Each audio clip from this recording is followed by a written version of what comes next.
السلام علیکم ناظرین. آج ہم بات کریں گے سی پیک کیا ہے. اور جیسے آپ لوگ جانتے ہیں سب کہ سی پیک چائنا اور پاکستان کا ایک بہت بڑا منصوبہ ہے، اور جس سے جو ہے اس علاقے کو بڑی ترقی ملنی ہے اور بہت ہی بزنس آگے جانا ہے. اور اس میں رشیا کو بھی فائدہ ہے، افغانستان کو بھی، ایران کو بھی ہے، اور مڈل ایسٹ کے ممالک ہیں، افریقہ ہے. لیکن ہم یہ بات کریں گے کہ اس سے نقصان کس کو ہے اور کیا وجہ ہے کہ یہ بار بار پروجیکٹ بند ہوتا ہے، پھر شروع ہو جاتا ہے، پھر بند ہوتا ہے، پھر کچھ نہ کچھ مسئلے مسائل آتے ہیں. کبھی چائنیز کو مار دیا جاتا ہے اور کبھی کچھ اور پرابلمس. اصل میں یہ پروجیکٹ نقصان دہ ہے امریکہ اور مغرب کے لیے. اس کی وجہ کیا ہے کہ پاکستان جب اس علاقے میں یہ پروجیکٹ اگر آپریشنل ہو جاتا ہے تو اس سے اس علاقے میں لڑائی ختم ہو جائے گی، جس کی وجہ سے امریکہ بہت زیادہ ارننگ کرتا ہے. آپ سب جانتے ہیں کہ کس طریقے سے وہ کرتا ہے. وہ اسلحہ بھی بھیجتا ہے اور ملکوں کو آپس میں لڑوا کے، اور اپنی فوجیں بھی اس نے افغانستان بٹھائی تھی، اور ابھی بھی ہیں کچھ، کافی ٹائم تک 20 سال رہا. اس پروجیکٹ کی وجہ سے اس علاقے میں امن ہو جاتا ہے. امن کیسے ہوگا کہ یہ علاقہ جو ہے وہ تقریباً دنیا کا ایسا واحد علاقہ ہے جہاں پہ سب سے زیادہ جو ہے وہ نیوکلیئر پاور ہیں اور جوہری ہتھیار بہت زیادہ ہیں.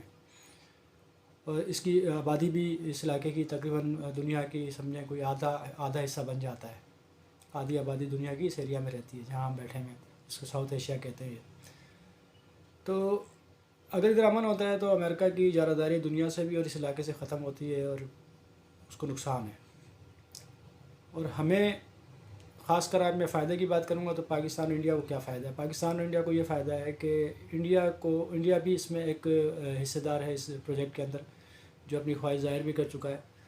اور انڈیا کو اس لیے اس میں حصہ لینا ہے کہ انڈیا کا جو صوبہ راجستھان ہے اس میں وہ ان کو ممبئی سے بہت دور پڑتا ہے، کیونکہ ممبئی ان کا جو پورٹ ہے، سمندر ہے، وہاں سے جو سامان لانا ہوتا ہے، جو بھی ترسیل کرنی ہوتی ہے انہوں نے سامان کی، تو وہ بہت دور پڑتا ہے اور خرچہ بہت ہے.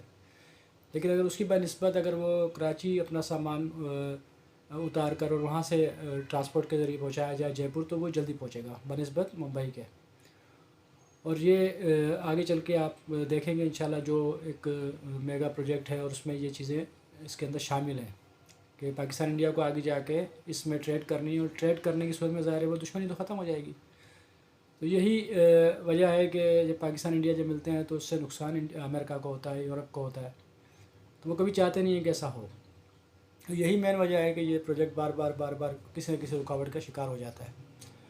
اب انڈیا کو کیا فائدہ ہے؟ انڈیا جب سامان یہاں سے اتارے گا کراچی میں اور گوادر سے، تو وہ بائی روڈ جو سندھ سے ہوتا ہوا راجستھان جائے گا، کیونکہ سندھ اور راجستھان بالکل جڑے ہوئے ہیں.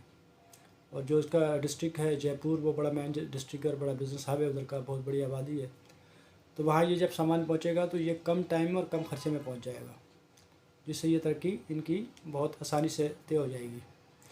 اور اسی کی کچھ کڑیاں یہ تھی کہ جب انڈیا نے یہ خواہش ظاہر کی تو اس نے ظاہر کئی معاملات چائنا نے کہا کہ بھئی یہاں پہ سندھ میں کچھ ایسی جماعتیں ہیں جو روڈ بلاک کر کے بیٹھ جاتی ہیں، ہڑتالیں کرواتی ہیں، اس سے کاروبار بند ہوتا ہے.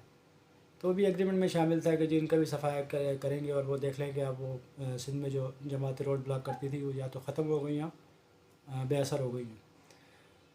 تو یہ مین جو مسئلہ سی پیک بار بار بند ہوتا ہے وہ اس وجہ یہ ہے کہ پاکستان انڈیا کی دوستی. باقی تو چلے اور ملکوں سے فائدہ ہونا ہی ہمیں، افغانستان سے بھی دوستی ہو جائے گی، ایران سے بھی ہو جائے گی، رشیا سے ہوگی، اور چائنا کو تو ظاہر ہے وہ بزنس کر رہا ہے تو اس کو فائدہ ہونا ہے. لیکن زیادہ نقصان جو ہے وہ ہونا ہے امریکہ اور یورپ کا، کہ ان کا اس علاقے سے تسلط ختم ہو جائے گا اور دنیا میں ان کی طاقت بہت کم ہو جائے گی، اور یہ علاقہ بہت زیادہ مضبوط ہوگا. اس وجہ سے ہی اس پروجیکٹ کو بار بار فیل کرنے کی کوشش کی جاتی ہے، اور یہ کافی ڈیلے بھی ہوا ہے، کیونکہ اس میں ہائی ویز ہیں، فیکٹریز ہیں، کافی بہت بڑا پروجیکٹ ہے اور پاکستان کے لیے فائدہ مند ہے. تو اصل وجہ یہی ہے. آپ بھی دعا کیجئے کہ ہم کس طریقے سے امریکہ سے آزاد ہوں اور یہ علاقہ ترقی کرے. پاکستان زندہ باد. اللہ حافظ.